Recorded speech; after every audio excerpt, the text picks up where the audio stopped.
My name is still members of the Chineke, a bona fide active member of IPOB and also an active financial member as well. Before we continue this expose against Sapele, known as Uchenna Apkatanku, aka Sapele, the Anambra State ESN coordinator, we want to bring this attention to the Biafrans all over the world. The information that we just received that say there is a verifiable evidence that some state coordinators, such as Enugu and Ebonyi State, remember that Ebonyi State coordinator, our leader Nnamdi Kanu sacked him during the time of ENSAS protests, and the person of Igwe Ogbonnaya. And that is why everything is making connection to what we are doing. It says that Enugu and the Ebonyi State coordinator are asking IPOB family members to submit their names and phone number in their unit, including ESN, including Eastern Security Network numbers. Now, the question you're going to ask is this: why are they looking for the contact and the names of the family members in their units and also the ESN who are in that unit, Mauritius and Ebonyi State? And the message went on to say that I want to make it clear that such, hold on.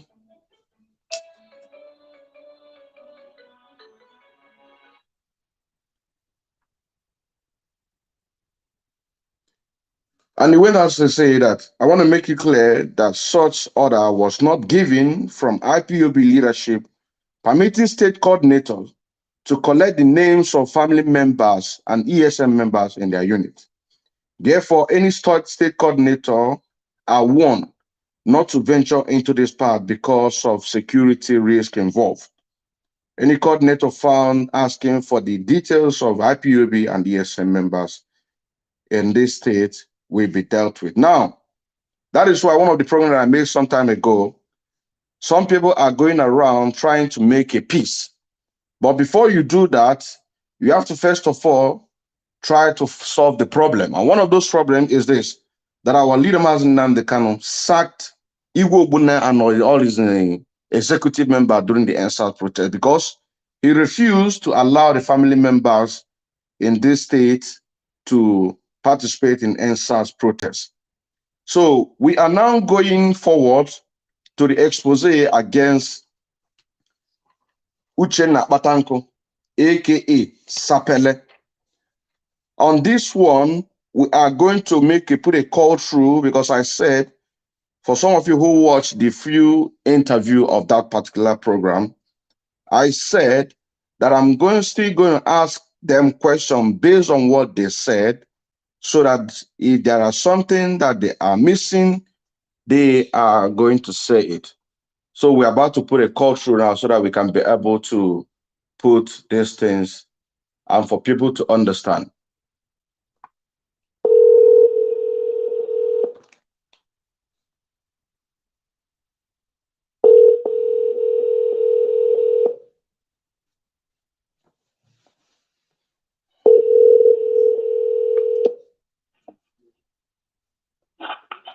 Hello. Hello, watch nigga. Hello. Iranian Nuku. Odimma. Gwana onwegu so na ndị Chinasa nwuru kpọrọ afa na Radio Biafra. Yeah, that's one of them. Odimma. And we had an interview concerning those things in order to clear the names of you people, including King Jaja. Now, achọrọ ka anyị bido na ajụjụ based on ife mmelụ interview. And ofu ajụjụ nchọ ka m ụzọ wee jụọ bụ kedu the reason why afọ unu ejiwe mkpa afọ na Radio Biafra? What is the reason why your name was announced in Radio Biafra by China Samuru. Okay. Thank you, my brother, for the opportunity given to me. Okay. The reason why we were announced on air was that we refused to buy their own idea. We totally disagree with them and the system they are playing through. Come to go to actually so that I only go what I'm over and then make mistake when I say but no obodo nna anyị ka a na-azọ. Obli Igbo ka ị ga-asụsụ Bible. Yeah, ka nsọ Igbo ka onye ukwu na onye nta weta maka na ụwa kịta amara m the reason ndị mmadụ ji like ebe a na-atụ ntụ. Most people na fall victims most times ebe a na-atụ ntụ due to na ntụ na-atọ ụtọ na ntị. But eziokwu, that truthfulness, it bitters a lot.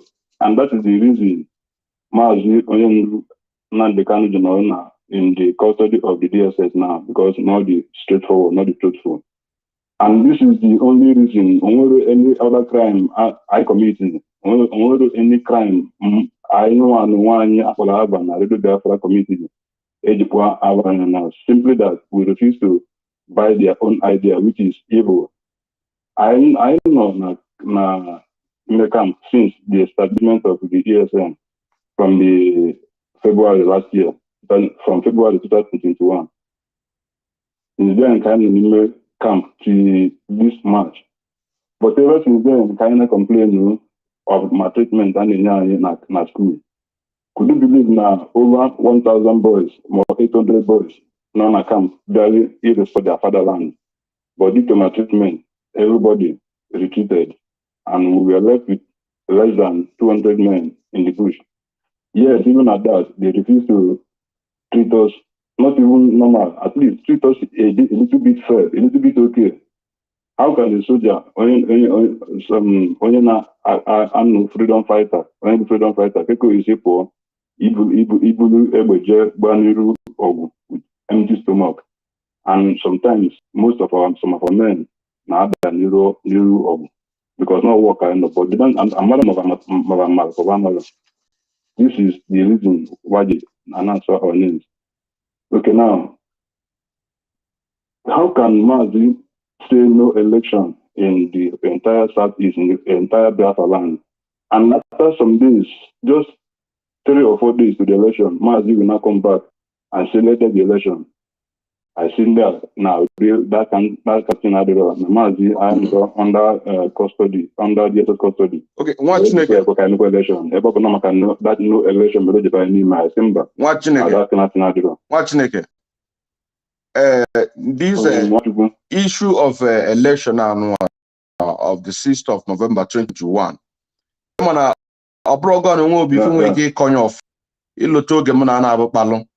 Isn't that na Basalon Kawa? No, commander group if ga akwa of so actually key stick to those ones because I took my time to put down those, you understand what I'm saying now?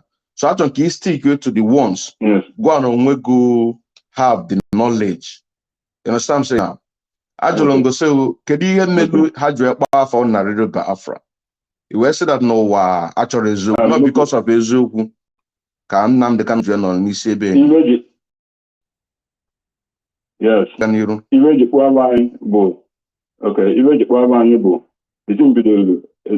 after the attack in November. Okay, now on December, that was either 16th of December 2021. I gave the only evangelism I did. So unluckily for us, we had casualties. I'm going to mother that. So after that day, actually the evangelism, the next morning, the full commander Uchenna Apkatanku were someone no meeting that morning. So I tell no one way forward, even if our brother sit down. If Sapele the anybody any bad thing against Benjamin Mmadubugwu will be expelled from the struggle. So surprising, everybody turned against him. onye isi ka ozi mmadụ ịtọ isi dọọ na ị ga na-ekwu nke ị na-ekwu na Mmadubugwu na ime defend he's not that oath with us. We are not under the same oath. Why this kind of thing is doing? Okay, now I don't know. Saying from that COVID enmity between us. Now I know the evil people and one of the struggle. Meanwhile, now I only even a gentleman your choice here. Or each email browsing internet thing more than your knowledge, you grab the internet. So all the same thing like even say a gentleman, as you go to different parts of the Biafra land. Everywhere just not confirming that Mmadubugwu is an enemy to the struggle. But yet this Sapele not defend the man to the last. So I was saying now one chain of command may exist, but not when you are being commanded to do the wrong thing. It's not chain of command. I command that DJ boy your brother. Chain of command, you go and kill your brother. I say no, that can not be wrong. So nowhere now have someone else to go and fight against our own brothers in camp somewhere in Israel. I say I do ourselves. They fight our brothers. Now that kind of thing not be wrong. What's the evil bulu enemy? Now our boys from our camp, Mmadubugwu as security, like his own compound. Okay, now the Nigerian government will come now and arrest the boys. Now Mmadubugwu security. Them sometimes they set them ablaze. Will not even tell us that this happened. He will not even let us know that police came to his house to arrest anybody. Meanwhile, him himself and the secure, they were safe from the government. All these things which are either question marriage, etc. And whenever we come to ask them, okay, when you see, not only all people on the diaspora, I know their speech, our own speech. Or to hear to speak to anybody that he's the only one that can speak to anybody that he wants. Okay, now from that very moment I last year to start, I not complain with every day, but just a very single day I receive our anger. Now this is possible. That day can I go expel. Okay, now my question to India expel now. Somebody encounter many difficult, many problems, many hardships, pains, gunshots, anything in a recorded like the person's account, even a dime, you are not giving the person a dime, and a ton of squandy yourself before the person. So we are still just looking up to them. What thing I believe is that this Biafra struggle, Biafra thing is true for all, and many of them must put hand in debt, additional areas for our fatherland. Those people now, because King Dede now, as I'm speaking to you now, I don't think if King Dede is still alive. Just for no reason. Anything the guy committed. Sapele no now. I'm not even. Okay. Sapele no now. The reason Sapele is really angry with very much angry that Sapele King Dede ego go where. Mechi ọnụ ka ọ na-emechi ọnụ ka ọ dị na-agụ ka ọ dị na bọs damana na-ewule na the account. But social work is for us. Now open na Sapele will give you King Dede 500. King Dede, instead of eating the money alone, he will share, you sure that everybody now at the camp will tell the empty, no matter how small it is, you make sure that everybody will tell this is how the money came, this is how the money came. So Sapele no we did report to his boss Mmadubugwu. Ndị nke a because anyị bụ ndị na-abịa questions ma olu na meetings onwere ebe ọzọ anyị na-eme ndị questions ka anyị na-ajụ I do a question or sometimes he will give order to some of his boys next year as well. By the person who second one of his boys, his soldiers in the fight here against the zoo. You get still all these things even I record. All these things we do guys just wipe all these evil men in our land. They are so evil. So evil, not okay. Oge itroko more light gbasalo ihe ikwuli ese unu lo evangelist ta then unu nwelo bad luck on your own side also. Yes. Then Sapele where someone on meeting, instead of you put the way forward, then instead of him consoling us, say that now, but only just evangelist, where just bata, the bad luck my side and corner, which is part of the the struggle, because everyone need to sacrifice also.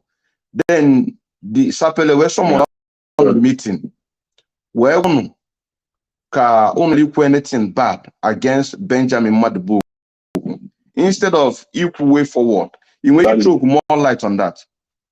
Yeah. Instead of the guy to not console us and tell us way forward, how to do, and how to go as a commander. Yes, let's assume a coach in a team. If your team happens to lose a match, you don't have to come against them. You need to be more strategy to win matches ahead. But this guy now, that kind of, my men, sorry that I lose the people. He didn't do that. Okay, now, I need to take a picture of that. He didn't do that. Those men were still lying on that day. After the meeting, back after the meeting, that's something that they're going to those people. The mortuary. Over that something that back Balimbo, who now one of them, Amy, because one of those boys sent the message to. So then the people now by Razaka, any other person. In that no way going to sponsor that burial. Other boys can more talking to you now. Most of our boys, you won't that in my brother can never get that still in the mortuary. Them those or Benjamin cares about them. Okay, now these people I'm telling you now, not mortuary now, where young ladies they got married to. Now those ladies are widows. And nothing is being catered for them at all. Nothing is being given to them, if not for the help of Kindeda. And now Kindeda now, where is a good guy too. So I'm not moving way forward now. I'm not moving way to go now. Okay, this would be more than evil. Okay. Now I'm going to the whole world is listening. People are listening because here they may find no advocate set the record straight. When me people that now once a name is being mentioned in Radio Biafra, again you channel of because I'm a good that now Chisamuru is against the struggle. You know what I'm saying now? Unluckily for me to contact with you. Now the next question, based on if you could look at it before I got to the ones you could before, it said that now there was a time that you were to go and kill your fellow ESN member. Can you make you throw more light on that? My brother, Uchenna, I know what like this. Under one chain of command, if I'm available, organically like this, saying, boys, this is what I need to be done. I say yes. Which is I know on the line is to know is you. But at the time, as things kept going wrong, Mmadubugwu only Sapele duty, not the boys. Those boys are more Sapele will tell us that those boys have migrated from that very point to send the to another place. Instead of telling us simply that those boys are there, we will not do that. Understand? Okay. As things now going on, we're on Imo State, when everyone with the camp somewhere around this area, due to Anambra and Imo, the very close, one common boundaries, one with neighboring villages, and much difference. So, by joining together and we say their camp some. Okay, now that's their camp now. I wasn't even able to move on Mmadubugwu, those boys, you know, because those boys no market and attack with that Mmadubugwu that is an evil man. Who now said that I know I hear no shadows to go where whether Sapele are there, not the boys here. I just only those who don't care also. Sapele were meeting, obus upon parliament, King Dada and do too. So on King Dada, you know, the Sapele when meeting. maka anyị egbuo ụmụnne anyị.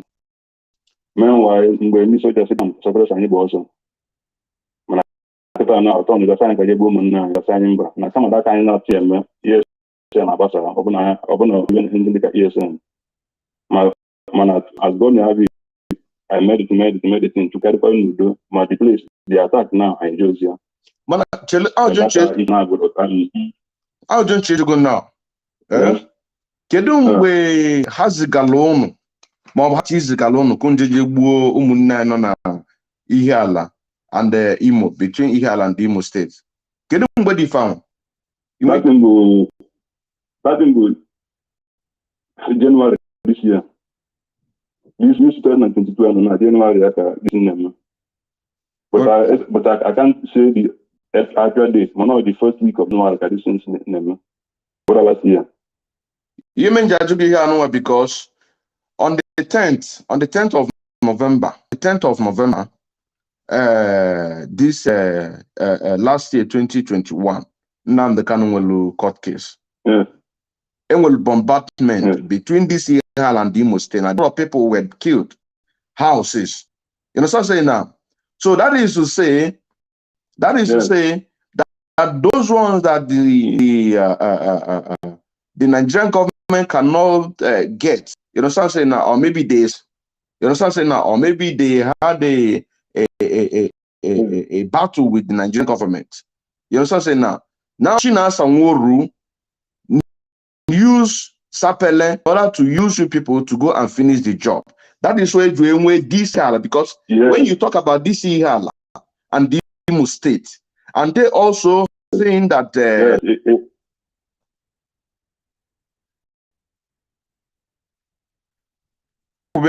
Hello? Yes. And they also have seen Uchenna Apkatanku, Sapele, Benjamin Mmadubugwu, that they are evil. So Biafrans, whenever that you hear a bombardment, in Biafra land, know it that is Uchenna Apkatanku and people that he's working with, just like Benjamin Mmadubugwu, just like Sapele, just like Enem, just like Uchenna Apkatanku. These are the that he is using in order to finish whatever the zoo government have left over. You know what I'm saying now? That is why we say that from the 16th of this March, anywhere Batman is, we are going to do what? Take on all the politicians around that area. So that whenever they are communicating with this leadership who is working with them to go and do one or two things, they also have to decline. So let us continue. Now, instead that the day Unu decided to put an end to all these things that is happening was a time after they mentioned a Radio Biafra. In which you throw light on that. Exactly. Okay, my brother. But very day, this the other on earth. Wow, I know that them themselves they came to our camp because let me give it. Sapele go kidnapping squad because all the creating Anambra ESN kidnapping squad. And my brother, Sapele created the 3 camps from our camp. His motive of creating those camps was that these people will be returning, will bring returns to the new camp, to the old camp. Something, not with us.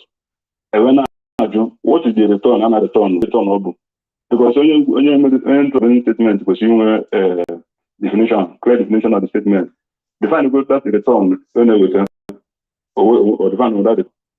Yes, I know rumors that can make it happen. Okay, now our intelligence officer, one of our intel, I will with a report into his desk that these people from Umu brought you money. How come? Where's the money from? Sapele no matter the money is not. Those guys ego. they able with the or for the ESN go with the money or the money or she has sort of yeah. What they want and that thing. You just anything is Juliable. I actually you have no right to ask this kind of question. I wanna do why won't you have right to ask questions, but we have right to go and face any battle. But we have right to go and face any army or any headsman inside forest. But something to engage George Joker, I will make it call it not just for any George Joker, no any opener of crime. You understand? So this whole thing is this thing go. I think events maybe for moons. These people are the material, but they are the material for moons. I'm gonna come my who now. You see record I will record it for hours. Yes, I been through. These people they very, very dubious. When you do it against us. Hear me out. These people, the evil, they kill many of their brothers by themselves. People go never no I can't come over. Now didn't get one rob. King Dada now King Dada Cadendo. Then we have the questions to answer. So more and more I'm no longer listening to any of their broadcasts, both on or anywhere. More another given. I'm done with them. It's in Sapele create a kidnapping squad in a different camp to returning whatever that they have kidnapped or ransom being paid to them. You work on that day, these people now they're going to return to us that we should remain here. No one's invited. No one I got no battle.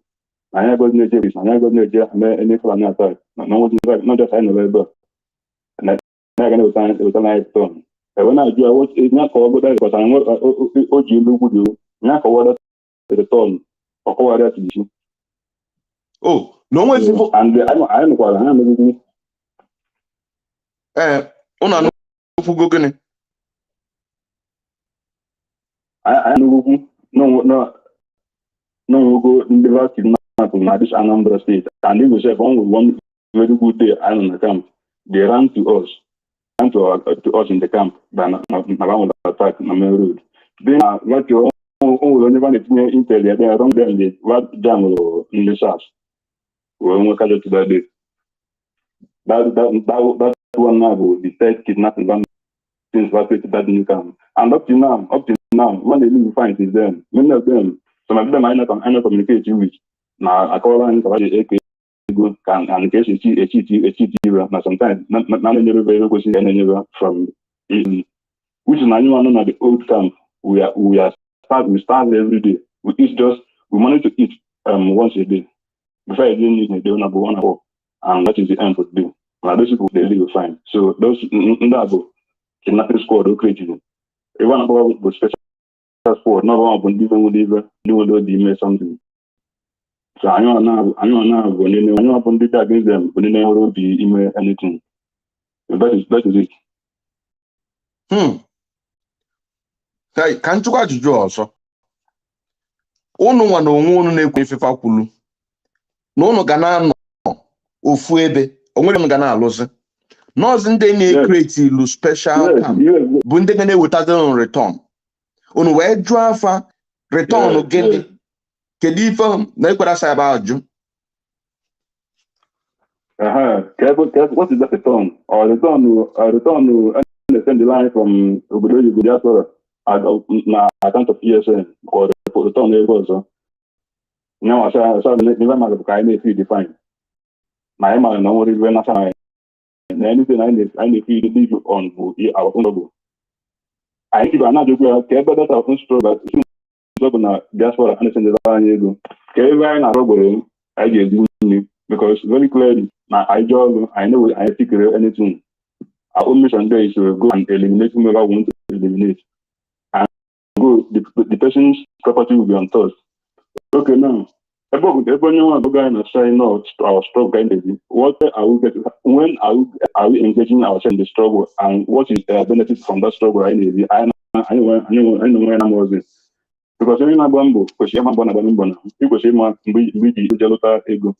About you know, all over the all of a sudden, so all these things people know his conspiracies and his entourage is involved. Okay, that brings me to the next question. But then I think you have answered that question, and that question, question if you could on the other interview I made. But it's that now the oath unu take that the oath unu take it, and if unu we take that oath, na for one another emezi ife ya bụ ihe unu nwụrụ. No, at all. Ọ dị mma. Onwe ife iche ikwu. Ife iche ikwu bụ na ndị a gwara anyị na as far as abata na camp, Jungunwa bụ nwoke that you are that was not erect for any reason. If you are mindful about their life, that means it determined for the struggle. Which means you should remove mind from anything even go ego that we should just focus. Sometimes I may fast in my camp, my brother, I may fast sometimes 2 days, 3 days. I remember now this man organized a fasting upward with the Lord in a hotel. Doing our men on stage, as in our women, so the Lord in a hotel. After I fought a child against shame and other things, which is Ivanando. This man now, Abanando, no now, contrary to our constitution, a good person. Not the person, maybe that the gods will take control, but I the person, okay, now, a good person. And since then, when was everyone people, on your community, instead of people, the person, as case you want to where judges and being those top commanders. Only case in this year, any of evil deeds, the against the constitution. You are eligible for just Savannah, but I will know a junior officer million. A good person. And make it our brothers not upland, now do our pains, gather themselves, and in our pastors not upland, gather themselves. They are in your message in a camp, whereby the evil, the atrocities of commander meeting from that day, all these things will be the understand? I will still come back to that woman of 18. I will still come because on neighbor Anua. Can I move way forward according to the comment section on Fuleba Anua, which have a connection with what I'm about to ask you. The person said, Lawrence Penny said, those politicians need total evangelism. Those politicians need total evangelism. And that is my question. Oge said that now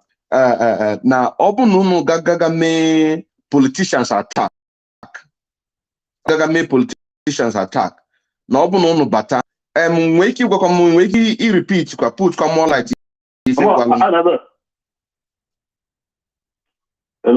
Hello, even come again, please. Onye ọbụla need stop gwa anyị nọ live biko. Onye ọbụla need stop gwa anyị nọ live. Can we concentrate here biko?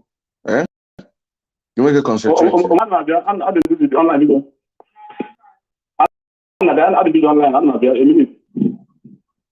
Now, okay, I'm there. Okay. Igwala m wee sị m that now. Ọ bụrụ na gaga evangelist against politicians. Yes. Gaga evangelist against politicians. Jecha bata. Kedi inwe ike ilotakwa ife gwalụ m before. And inwekwa ike inwe ndị etinyekwa itinye. Even with before our sweat kind and so I want to be by I how to start those things because I is very clear now. I evangelism. No one buying I realize the reason. No, just you to deliver our mission, then come back. I want to do the things is no our stroke kind of or that one. But I move go from there. I move go from there. Even Wesem that now, open Unugaga evangelists, Gaga may politicians attack. Unugaga may politicians attack. No bata. Onwe ifi gwalum sina Benjamin and Sapele na agwono.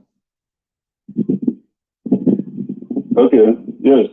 Honorable, sometimes maybe I discover any politician naming Shibuna the area, Negoro, na the land, they okay.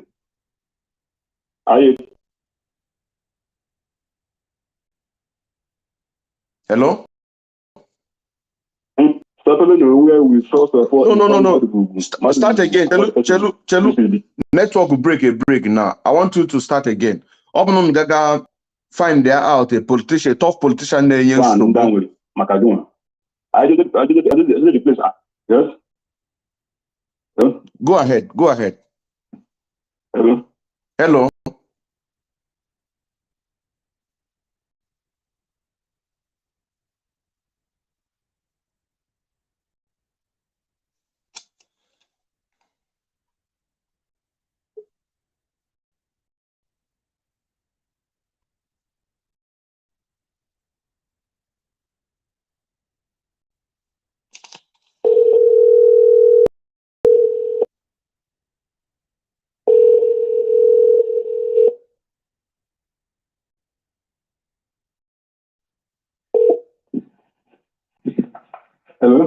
Hello.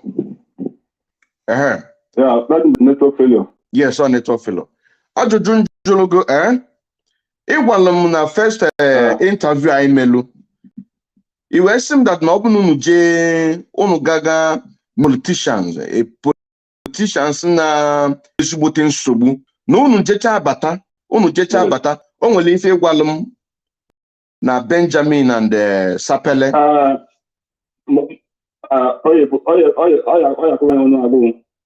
Sometimes 3 days, sometimes 2 days.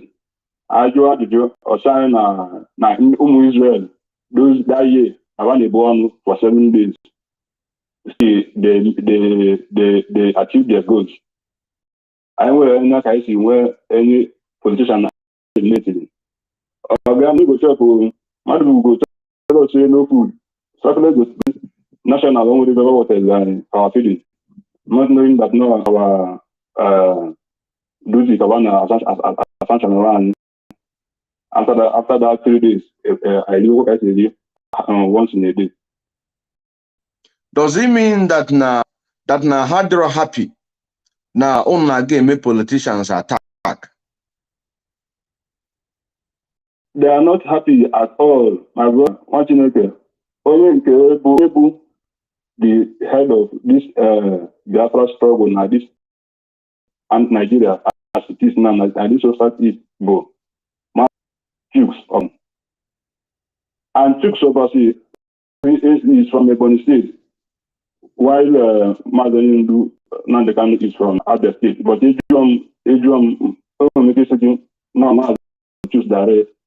No, that's every damn step. Mazi Obasi, Mazi Nandekanu made. Katusin follow. Okay, now, Mmadubugwu conspired, took the Chuks away. Mazi took. I want to hear with Mazi another man come along. Start only. Sapele I know the second on the go. Kaina phone na video call, chacha. Okay, now can make sense that Google. Guy, now even go there and go. Now what na on agwa anyị ji nwayọ na ya nụrụ na ọkwa ọbasi na amaya since Kebon. Imagine that kind of statement.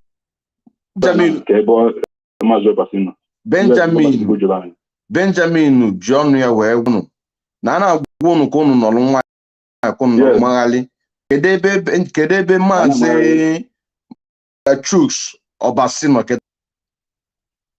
This is his question every time when I join steady. And this maazị Chuks Obasi the lawyer to maazị Nnamdi Kanu na-emefe maazị Nnamdi Kanu kwuru more than lawyer. Anybody truthful to this my struggle now this Anambra now. I get every single detail about my that time Onyenduna Luna East, but his legends let's choose, but the only vehicle, watch the video, is let's go only the only vehicle now again at the crowd. Plan upon the man only injury. My mother attack the spiritually for coming physical attack.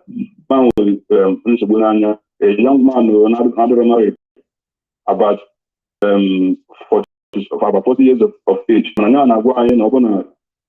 Na family abụrụ issue n'ụwa na issue bụ irrespective Biafra. Ma ọ bụrụ na Biafra kwenye ọrụ iwu with family na it's okay. Choose his marriage till tomorrow. Now, and they follow the foundation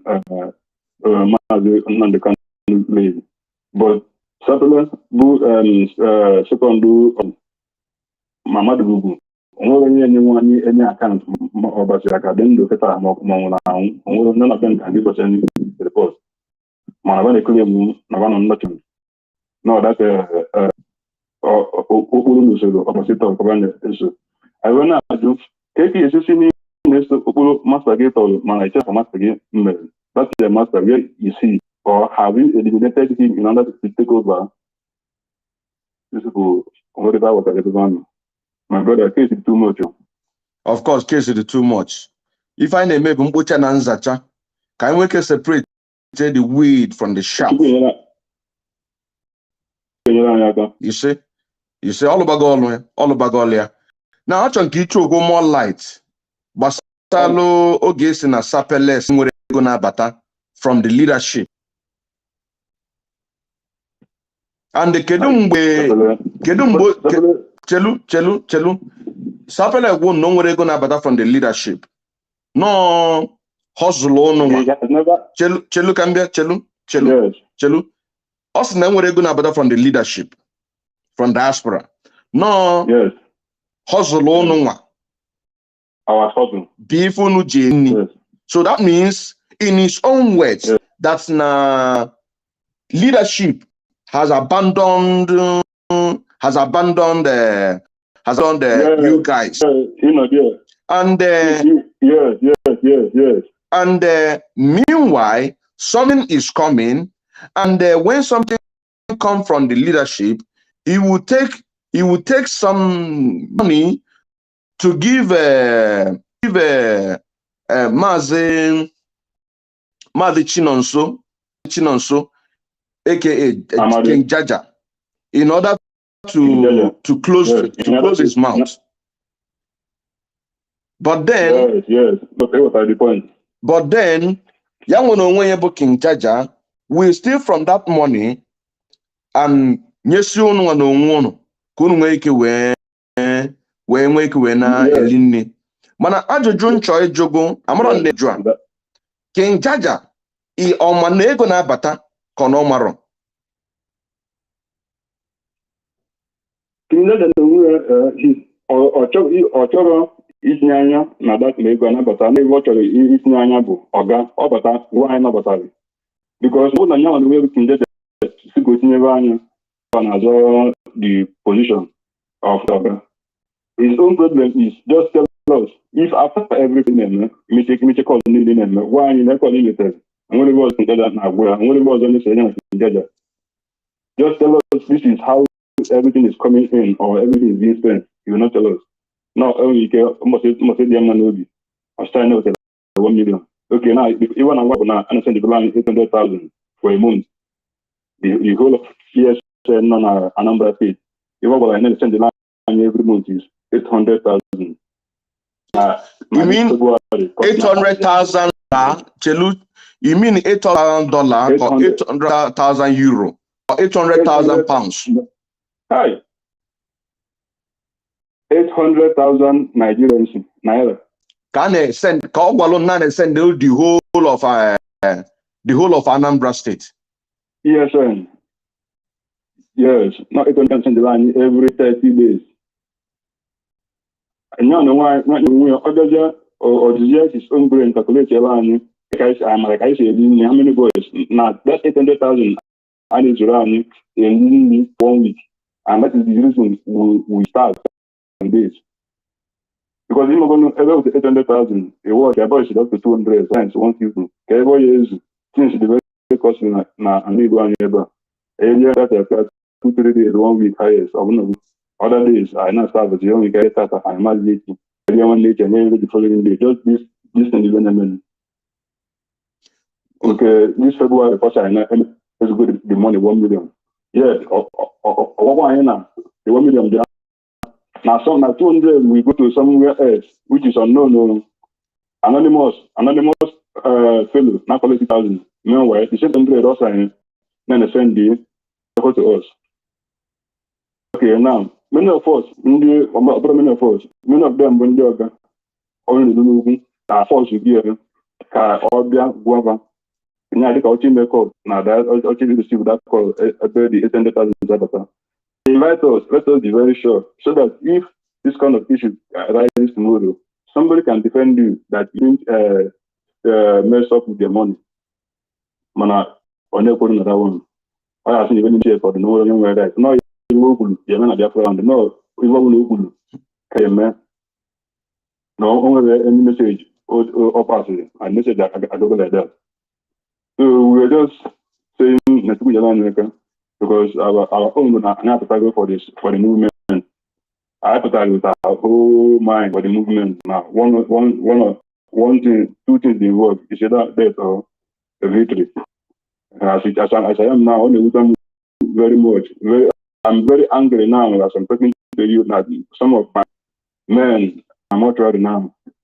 Some of them both only issue and both the male and the female part. So only issue one I'm not ready now. Sapele no we actually ma. Sapele no we alogo on alogo no man mo letago on go wunye the male business. Yes, no worry on you. Sapele ya ka obi neke boy 500 now. After 2 weeks or 3 weeks, I'll be okay 500. Yes, I'm with you now based on to leave the labor and inside the forest, how can you see money? You even 1 naira and we are 2 naira and we are 500 naira for any clients sometimes.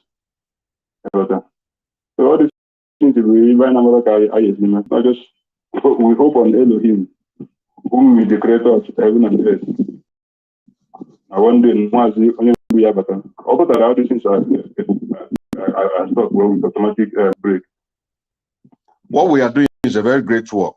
It's a very great work because what we are doing here expose all this evil that are doing using Mazinam the can and command and control in order to cover up their tracks. Now, my next question, because of Sapele, ni form Oselonu na no 800,000 na bife na bata. Kedu mgbe ọ gwara na ife no 800,000 na bife na without the whole of ESN, and then February. Kedu mgbe ọ gwara na ife? Mgbe ọ gwara this thing from that November. This issue after kind of the attack. Oh, November. That you can't just be dying. This November during the Anambra election. Yes. Call Wallon na 3,000 even like you want the moral advisor and I to go re-war. Just that came that day almost many for cars and numerous heroes, but no one will upon it. So but also from the bush. They ran deeply from the place. But also return out of the camp after 3 weeks. From that day, this attack Baba also camp after 3 weeks. Meanwhile, more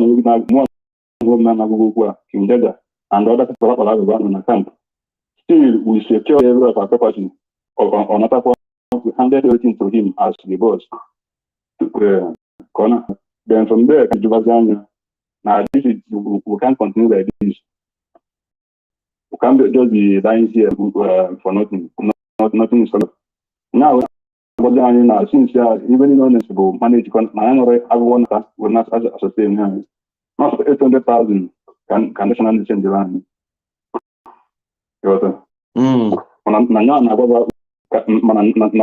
Intercede for us add the money. So then at this February, we're going the money will go 1 million change the land. This that 1 million and other one, we have only 400,000 naira. This February 2022. Yes. Cost now the money may increase again to 1 million for the whole of Anambra State. Yes. For the whole of Anambra State. Is it every two weeks or every 1 month? No, every 30 days, sometimes 31 days. So every 30 days, this February, go with along 1 million naira now, but for the whole of ESN in Anambra State. And upon that, 200,000 naira go to Anonymous. Yes. Odimma. Now, if there's one check, some of our men who sold landed property. And why? My brother, I will just as I'm talking to you now. The only grace we were gonna form in my village, go. I know from village concept for town. Because now I look up on our fatherland, on your father's house, property there for after there. And I will not impossible earlier. Meanwhile, my belongings in the town in the last year. Come week now for myself in the bush. Momo Magica and the line idea job. Sapele when we place the embargo on us that we must pay 2,000 each before any anything job. Meanwhile, already arrangements before I gave them. More when Jimaka, more on a bush. Now, Ejimaka can lay my small food 1,000 naira for that 2,000 naira. 2,000 naira now, the guy gave me 1,000 and we had the money 1,000. This one that I'm talking to you, even organized from last year. My shoe in there from bush. I go to another every day. No other shoe to change. Man, I know where the boots provided on behalf of ESN. Last stop for somewhere. After that, I received from so as it is now, any of them not at the camp now with motion. All these things go, all these my treatment, we don't know most of all the liberties. Some of us, their wives, some of us no one on the camp. Their wives are not. Some are divorced, some go their husband or struggle. Some police there now their houses, bring them to a court, which is why you court to request for the property. Not easy to arrange the court. As it is now, this attack what man. I have to gallivant endlessly, no shelter on my own. Even the people, no labor easier until the next moment. Because there's no how I return to village after how many months. You return empty-handed. Not even returning empty-handed. You come again to come and consume their food in the village and go to because you know the thing I know we are I need to press as very big secret. People, most of the people I'm not into due to now so when you balance now go to wait for you but for many months if they're not able to get there. So I have to hang some in order to cover up my nakedness. You understand? So all these things go. Anybody sitting on an ESN Anambra chapter today, where they own IPOB, Malino, those people now are conspired Sapele because the Sapele was one strategy on the use that if you concoct to his own idea, I'm gonna commit some commitment. But I know I'm going to know not anything when they the evil people and struggle. I never do. Achọrọ m ka ịgwa m ka ịgwa anyị gbasara ụmụnne anyị ndị egbusigolo egbuo enigofa and ka ị na okay some of ndị nke dada n'iru ọrụ onwe enigo doing their people they have Savamalo one every time and I took to state I'm going to be a student to only be a good mother who would be a ship now with you have to tell person the truth. So after able to tell the truth, after everything in yes when I'm in of them, which is known as a junior officer, then I can't give any account of one now. Because I'm in your case here and I made it open. And I general mortuary public energy. Because in this room was one after the mortuary. Any possible gunshot bullet wound, the bullet because the name of the and the brothers. But for any kind of think probably only at the post or anything about them. You should ask them not to give you voice notes of that as it is now. I don't understand why they possible. I don't care this man now go even if them well. Every time because no we are no last. Chelu Njaja na onwe ya bụ onye na-afụ na-agba mbọ ka enyi ndị nwụla so agwa anyị kịta nwa na Sapele ya nwụrụ onwe ya na ọdụrọkie ka ya nwụrụ onwe ya sa participate maka ịgwa ndị anụ egbula egbu n'iru ọrụ. Mba, he's not bothered. He's not bothered at all. He has never been. Okay. And the reason we now apologize as a commander, I put it in the role before. I'm not even we face any challenge. Man, yes, okay, Bukoga. I put in the one you treat us right. We went away. Now, the next question I'm trying to go. I'm saying that no when back off is when I go off man. Just like it is we kunye before. It was said that na fanara rap unu kuo biono. No nde onwelu ndị a na-arapụ iche ka ha kwuo bifa. I nwere ike itinyela ya ọnụ na ya bụ okwu. Yes, my brother, let me tell you because na Sapele no create the about special sport. The very special sport is special among the freedom fighters known as Bush. I've never seen where that is done for the first time. Now I know where a special sport. The special sport now they use it as tools. Everyone they use as equipment. It's not as any bad mission. Now now be in the meeting. You can't stand in the meeting. You go about another person now what special sport they open.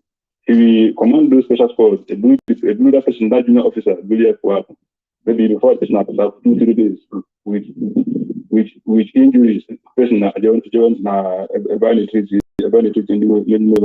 just for question, I don't know where it was in you. You will not commit another crime just for you to ask questions. They ask you. Only because now answer the question: are you wiser than them, or are they fools? Why not remain silent like them? You could anything. You will be in for it. That's the same thing in Nazur. And then my name our father campo. Odemma wananu. Now, if I don't talk, I can go. One of the member of Gallant Men ESN, ejidelu ya na anyị na-eme mmekọ nke ndị oyibo na-akpọ sex wee jide wee chọọ ka emenye akaje. Enwere ike ịtụtala ya ọnụ n'okwu ahụ? Okay. Well, according to Vadulani, na onye nọ n'iru ọgụ a na-echekwuru nwaanyị na onye nọ n'iru ọgụ niile abstain away from imekọ nke na nwaanyị na just gịnị ya ikwuru okwu chacha na ọ dị against the law. But themselves now the special squad members wherever selected themselves as in for their own people with their self in a not junior officer. Meanwhile, when I allow a woman, okay, now when was Chukwuebuka what their secret one day? One of our junior officers exposed over. Okay, now instead of battling breaking our law, can you go to expose over?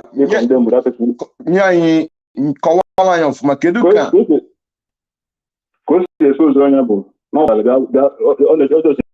no one will be an seminar, Mafia Ghana. Also, no one the Mafia on up the person other. Now, the person matter was not assistant and Ashley, I'm mother. My brother, what the guy you put this in? Very small thing, man, the guy I'm what I do. Very little thing, man, the guy I'm every good guy catching me. It's not the guy I'm going. And the one you win the guy made as not at the one. From there, I lost the man, as God may have it, that person committed marriage with that guy. Up and now, when you see that day, any city the guy is as it is now, the guy not on go. That guy committed that thing now, choker, even that person. Chelu. Go down now. Onye nke commit. Also, na the special squad. Also national commander of the special squad too. Then onye nke fulafu wee sị ọkwasị na ama amapịa no nwekwa na ndị onye je nwapịa wee chọọ ka egbu onye. Yes. Onye nke ahụ abụrụ just junior officer club. Yo ọfụlafụ wee kwuo wee sị ọkwa mapịa. Yes. Nekwe onye mapịalụ. Yes. Ndị na-wee chọọ ka egbu onye. Yes. Ọ dị mma. Ife ọzọ just the last question chọrọ ka njọ ka ịtụnyekwa aka n'okwu ọnụnwa. Ị gwara anyị wee sị November ka Sapele kwulu nọ 800,000 naira ka a na-enye the whole of Eastern Security Network nọ na Anambra State. Then we lute na this February anụnwa. February nke last month ka anyị nọ March kịta anụnwa. O wee sị that na 1 million naira bife na-abatazi. And n'ime 1 million naira anụnwa 200,000 naira na-aga to an animals. So we ka bụrụkwa 800,000. Yes. Patukwu onye aka. Then ka anyị wee mechizie ihe. Okay. Ever since you abata na ime camp, Sapele na onwe ya, okwete nuro na nwere even NSN from outside the country. Even na bụ no our family members na upland bụ ndị na-afa themselves plus struggle now onwe and our own struggle. So after everything, after I made one attack, I won a now onwe a commander that he's not a real commander. He's not a true commander because Commander Butuza said that Ogoja, you will be at the front as a commander. Let's assume as a father in the family. If any attack occur in the family, the father to be at the front, the mother, then the children behind. But this is our case now. But I know about the last children, now at the front, not the attack. So after that, I was in Bar, no Buma, I have only see a new Makama, I took one. I will give them questions. That time I just maluna na attack ya and can go give also. I give them a question. How from there, question was now 800,000 against more 800,000 was illegal test music called illegal to Garantoy. Not just a good take 800,000. A good one, two things. I give one. Maybe there na February the guy put the money is go 1 million. Upon those 1 million, with the 1 million I can or sign 200,000 they go who is the person in the 200,000 or sign about our business? I'm also more, and the funniest part of it is that this ESN issue, I can't win here. I can't his girlfriend because he receive our money according to our interest. His girlfriend. Account his girlfriend, not the wife. Before he later got married to the same lady, but before he got married to the lady, I can't check on her operating. Okay. Before he got married to the girl, girl as a girlfriend, go je receive Egono. Okay. Egon about ESN. Ọ dị mma anyị ekwuchago kama onwe ife nchọ ka m tụnyekwu olugu oge anụ wee gwara wee sị m wee gwara wee sị anyị na oge melụ na attack na ya nwere onwe ya gbara ọsọ with onye nke ọzọ second ya then wee mechazie n'ọnụ na onwunu bụ ife kwechiri ife nchọ ka m gwago n'ọda na all sell out nleke elelo and Akachina Samuru and the other people hunting na work along with. If Emily found when you disclose location, no. Because I've gotten an information. You know what I'm saying now? That these somebody say that now no leadership are the ones who is exposing the locations of our gallant men, that there's a lot of betrayal. You know what I'm saying now? So Mmadubugwu first person, that one. Mmadubugwu first person, somebody. Mmadubugwu is specific. No one has seen Mmadubugwu with the whole thing. We tell the world that our problem here and one of this Anambra Election here, bro. Benjamin Mmadubugwu. Let the whole world hear it because no one I'm not here. But who will be telling me if I see any truth and hide it? I'm also it. I don't care now. Somebody. Benjamin Mmadubugwu, the evil man behind this about Anambra State struggle. He was the one that ordered that King David should be killed through Sapele and his second Udene. This is broad daylight. Benjamin Mmadubugwu our problem here. Nobody else. Ndị nke ọzọ bụ ọ na deceive onye deceive onye obele change just like this kind of thing. These idiots they are that go where scan 1 JJ. Don't this kind of thing. Only will change. Kaira about nonsense from his mouth. Kaira put outside. You treated that case like yesterday. I treated the case Basalo, the sit at home, Soludo cho Equoselo, and I treated the case Basalo one prophet, prophesies the law.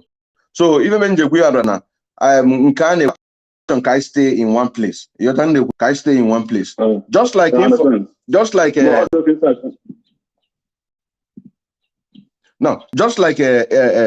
information on social media. I just pick it up from social media and also attention. A verifiable evidence that some state coordinators, such as and the Ebonyi State, are asking IPOB family members to submit their names, their phone numbers in units, including ESN members. And the message went on to say, or the information went on to say, I want to make it clear that such order was not given from POB leadership, permitting any state coordinator to collect names and families of family members, including ESN. Therefore, any state coordinator are warned not to venture into this path because of security risk involved. Any coordinator found asking for these details, IPOB and ESN members in his state will be dealt with. Now, these are the people who now work with the zoo. Collect now. They want to clean up. As I say now, they want to clean up. This exposition wine ahead now. It's just getting started. It is just getting started. You know what I'm saying? That it is just getting started. Yes. And why we are doing this exposition, people will be opening to know that person like I know that he's not the only one. You know what I'm saying now? That in November 2021, he agreed that 800,000 naira is given to the whole of Anambra State. There's just this February, yesterday. Yes, just yesterday, last month about it. Naira. For the whole. Whereas millions upon millions are being given to other states. You know what I'm saying now? I believe including he himself. I believe including he himself. You know what I'm saying now? I believe including himself. Money are being dished out, but to use all the money, we generate a billion life. A willing money, they will go generate a billion one. Now sabotage. Onye kuze ebu onye kuze akwa fire na Radio Biafra. So all the man watching, all the man, we will continue. We will continue, but ka obegoda anyị etu anụwa. Onwe ife Biafrans, the autopilot, because autopilot are the ones kita anụwa make sure that's na fundraising, na raise fundraising. If not, China Sanworo and Co. How onwe fa kusigo every activities of IPOB. How kusigo protest? How kusigo the activities of protest in the whole world? How kusigo the activities of letter bombardment? How kusigo a lot of things? And when they even sit at home, how kusigo if any man no? Anyi wono nwa anyi bi fe preach. If na we make when na cheta back. You also say now. So thank the IPOB autopilot, making sure that now fundraising naga and they're doing everything humanly possible. Can make sure that now they with fund because the survival of IPOB and the ESN, our gallant men and welfare and the rest of them come from this autopilot that you are seeing right now. Say now, if not, what they want is Mazinam Dekan to be killed. Because because before Mazinam Dekan was kidnapped, before he was kidnapped, he had a meeting. He wanted to have a meeting, and that meeting is to reshuffle the DOS. You know, reshuffle the DOS because when it comes to a time that when a man needs to take a bold step, you know what I'm saying now, to take a bold step, and that bold step is what Mazinam does because that he surrounded himself with evil people, so they connived and told Mazinam Dekan and extradited him in Nigeria, and that is why that anything of Mazinam Dekan they are against. That is exactly what they are doing today. You know what I'm saying now?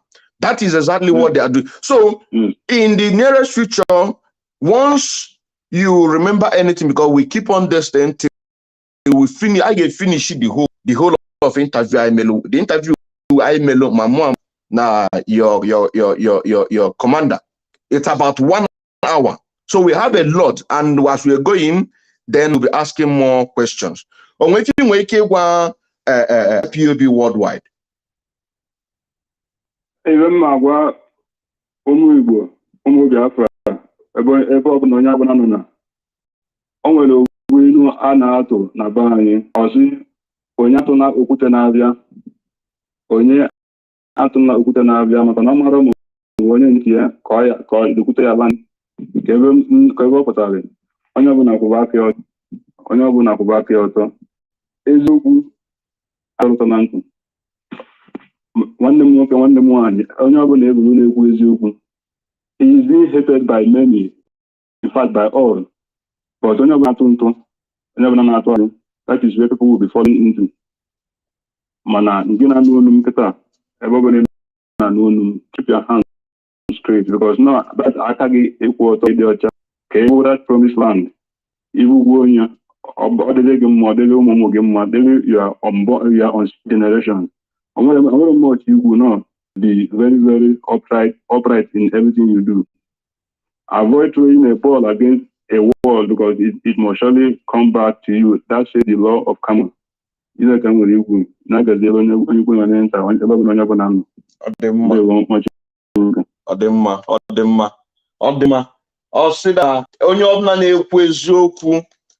being hated by all. Just like the first statement to Omeleban was saying, Namaz cannot DSS don't jump because of truthfulness. Because of Namaz cannot betray this struggle, he would have sold this struggle a long time and be living. But because he stood by the truth and stand by the truth, and that is the reason why that he is suffering. You know, so say now, that is the reason why that he is suffering. That is the reason why Benjamin Mmadubugwu, Sapele, Uchenna Apkatanku, Igbo, and the rest of them are fighting against Mazen Nnamdi, fighting alongside with the DSS, Nigerian government, having meeting, discussing about political solution, trying to turn IPOB into a political movement that one day they will say, go and vote, go and take your PVC. Because I've heard somebody say that they are not following Nnamdi, that they are following DOS. I've saw and heard somebody on the comment section. He said that they are not following Mazen Nnamdi, that are following DOS, and DOS has their own strategy. And part of those strategy is to do what? To take Mazen Nnamdi stand for. To do what? To keep us in this unperpetuated and forcefully turn us into Muslim. And that is what we're saying no. Because if you know, during the time Uthman Danfodio came to the northern Nigeria, what is his mission? His mission is jihad. He's not interested in wealth. He's not interested in education. That is the reason why that when the Britain came to Lagos, they had it very hot with the Yoruba people. Came to the Biafra land, they had it very hot with us. And they now moved to the north and find out that the northern people accepted them.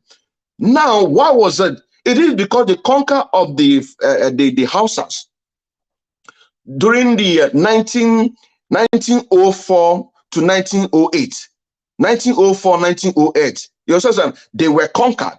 So it becomes a marriage that both of them together.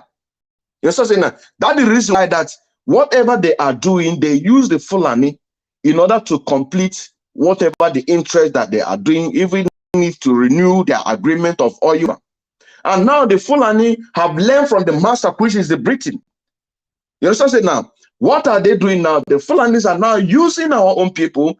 They are not contacted with the use of the politicians, Igbo politicians.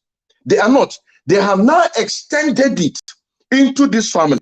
That is why we say, see this Biafra IPOB, nobody can be able to destroy this IPOB because this is where it ends. It is indigenous people of Biafra. This is not Masob. You know what I'm saying now? That is why you see people who are upright in the truthfulness have come out and said that we must do everything humanly possible in order to what we hurt the Nigerian government so much. Why the Bishop Alisus, the imperatus, in order to say on the 23 of August, July, yeah, August 23 of August 2021, that he is pleading with IPOB leadership to permanently suspend sit at home. Bishop Kalisus Onaga of the Enugu Catholic Diocese. It is because they are having meetings. So they have used useless all the politicians. They extended it into the religious leader or some religious leaders. Now they now extended it into the leadership of IPOB, and we have now come out to say that that can never happen. It can never happen. You know, that is why we are here. I quote you because IPOB is where it ends. You see this IPOB, the indigenous people of Biafra, This is where it ends. This is where we are going to get our freedom. And they are listening. You know, so they can pretend, they can do everything to disrupt our network, reduce. People are pushing in order to listen to that message. That is why once Mazi Nnamdi Kanu comes out, never you expect Mazi Nnamdi Kanu to come out and begin to broadcast. No, he will do what is needful. He will do what is needful. And but before then, we all have a work to do. We need to expose anything that is exposable. You also say now, we need to expose anything that is exposable, because this thing that is just pointing at here, these things are also happening here. The issue of not allowing people's opinion to count. Myself, I have given a suggestion. Even that was just before Mazi Nnamdi Kanu was captured. I think that was before Mazi Nnamdi Kanu was captured, or just about a month or there after Mazi Nnamdi Kanu was captured. This is not my own idea. It is an idea from a family in Bremen, here in Germany. He said he have told the national coordinator to implement what they themselves have done. What is that then that they did? They themselves, they registered their IPOB family in Bremen. You know what I'm saying? They have their own account. You know what I'm saying now? So everything that they do is accountable. He now told the national coordinator of Germany, in order to use his authority to replicate this same thing in the whole of Germany family. You know what I'm saying now? So everything will be accountable. He himself account will be open, and he will have this. He will have access to this account. Then the ex-finance, Madam Nyanya, will also have access to the account. The unit coordinator will also have access to this account. Just like what he is saying, when they ask, where is this money coming?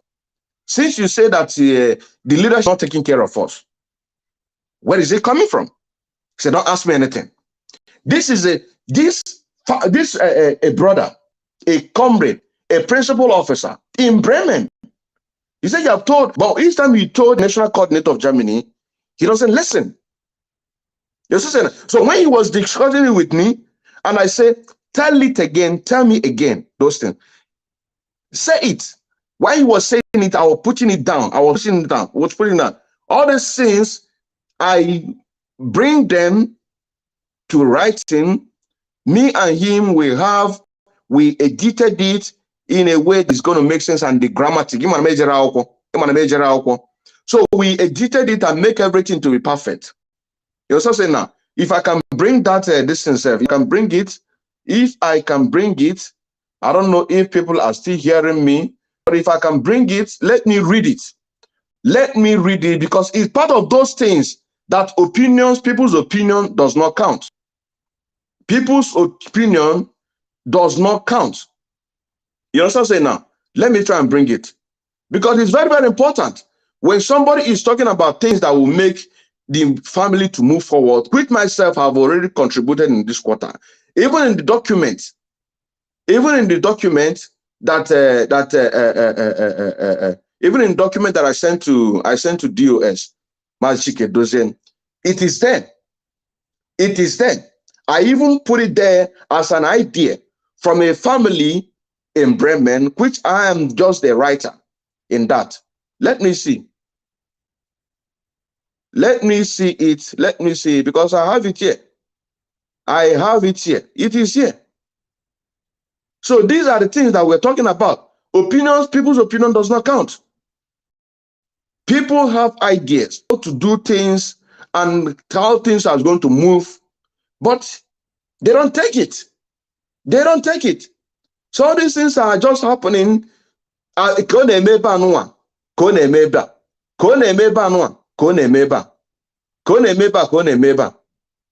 also say now, too many messages. Too many messages. So these are the things that we are talking about. People's opinion must be counted. You also say now, people's opinion must be counted, because if people's opinion are not counted, how can you be able to carry everyone along? How can you be able to carry everybody along? People cannot be able to voice out their opinion, and you say that you are a leader. You don't have a listening ear. Like I'm in the media, you also say now, like I am in the media, I always have a listening ear. You also say now, I always have a listening ear to people. Because when you talk about being a public servant, you must always have a listening ear so that people can be able to relate with you. Not, I don't have time. I don't have time. I don't have time. You have to have time. You have to have time for the people to be able to understand that, yes, indeed, that you are doing a great job. Too many messages, too many messages.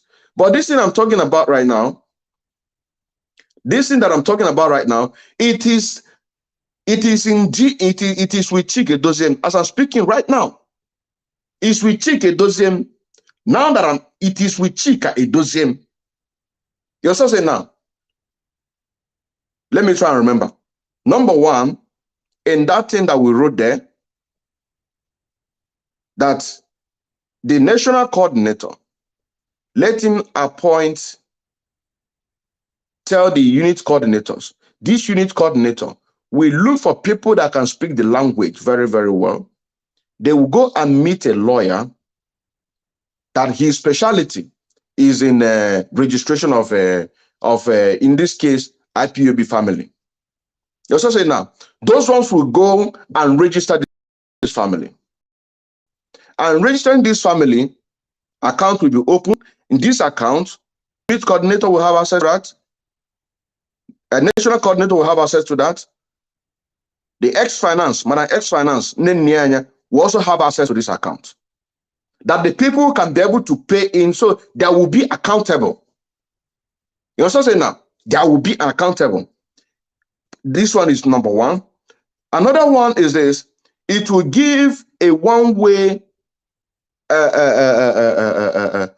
it's going to help that our database, not as a Nigeria, will automatically reflect in the United Nations database that these people that they are calling Nigerians are not what? Are not Nigeria, but the Biafrans. And part of those things that we wrote there, that it will now be easy for people to do away with their Nigerian passport.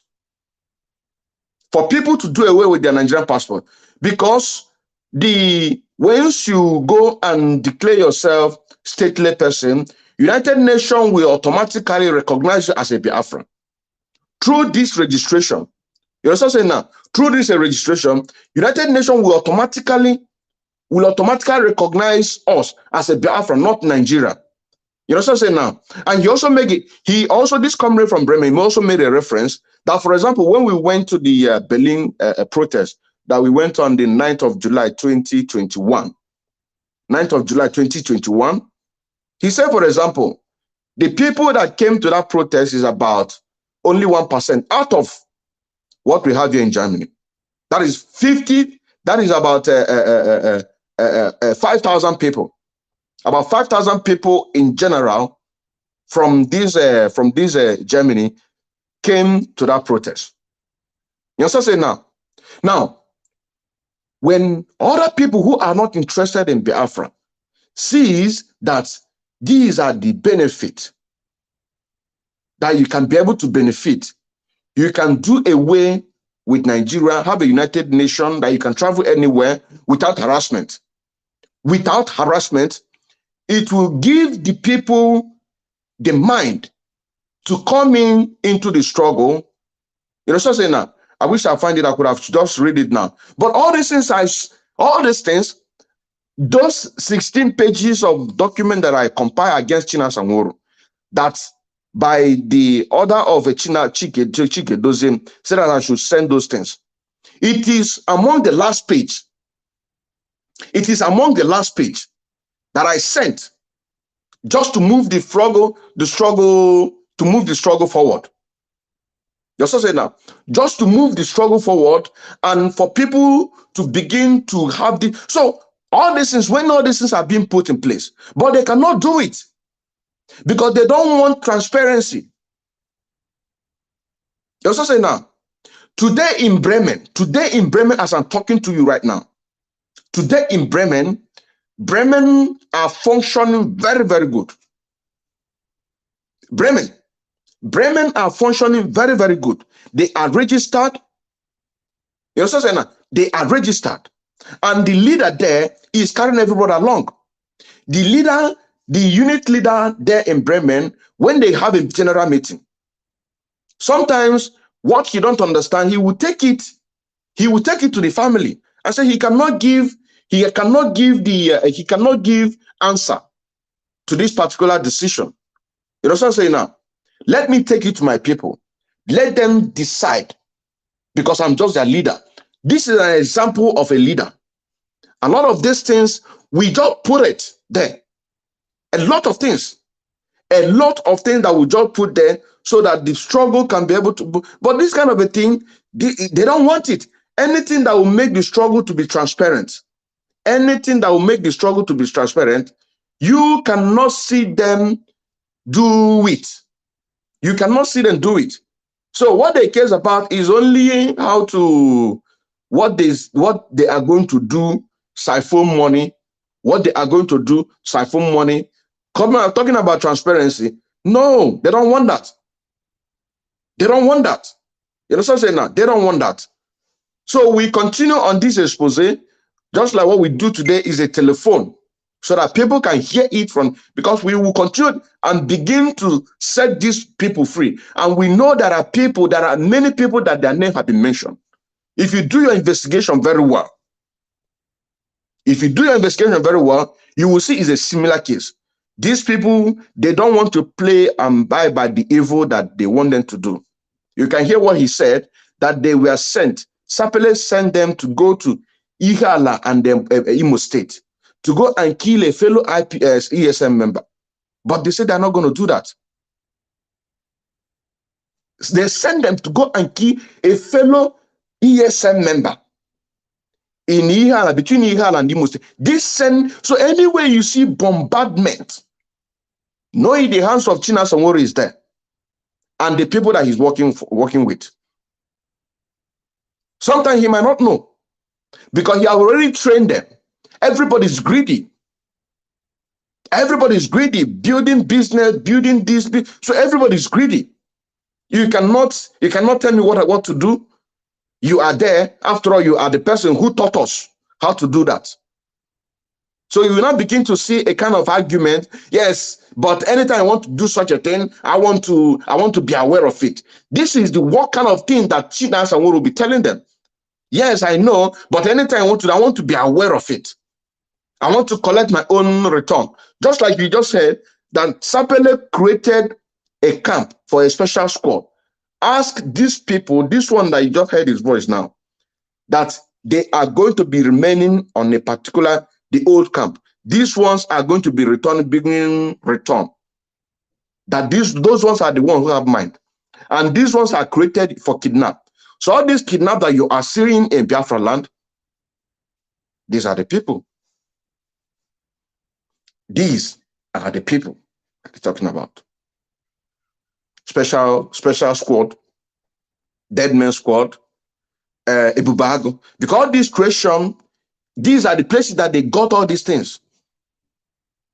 And now the information that we just got, that Ebonyi State and the Enugu State coordinator are asking the family unit and the ESN members to provide their names and their phone contact. For what? To finish up the job. To finish up the job. But that cannot happen. That cannot happen. I still remember a bona fide active member of IPOB and also an active financial member as well, serving the indigenous people of Biafra through media, evangelists, and also in music. By today, special grace of God, Chukwuebuka Udene, today or tomorrow or next, I'm going to do a video review. On how easy, not easy, but a direction way for you to pay your monthly due or ESN or whatever dues that had to do with this struggle through Umwere account. I'm going to do a review, a video review. You understand what I'm saying now? And in that video review, you are going to see, because I've already started it, started the preparation yesterday. In that video review, when you type in, let me just do it, but not the official, because the one I want to do, I'm going to do it specially. I'm going to do it specially for this purpose. I'm going to do it specially for this purpose with a video so that people can see what we are talking about. So when you type in www.ipobinUSA.org/donate, then it will bring you to an information say donate indigenous people of Biafra or donation portal indigenous people of Biafra is the same. You just click in. Once you click in, you are going to see where it says single donation from €1.50, $1.50. Then thereafter, you are going to see a recurring donation from €1.50 every month. You know what I'm saying now? So if you want to be on the 1,000 men who are going to pay €100 every month, then you click on that recurring donation from $100 every month. You know what I'm saying now?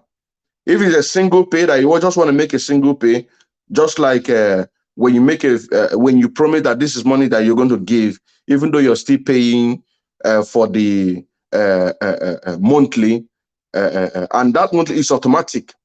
You know what I'm saying now? So you click on that. Then when you click on that, it will take you to select amount.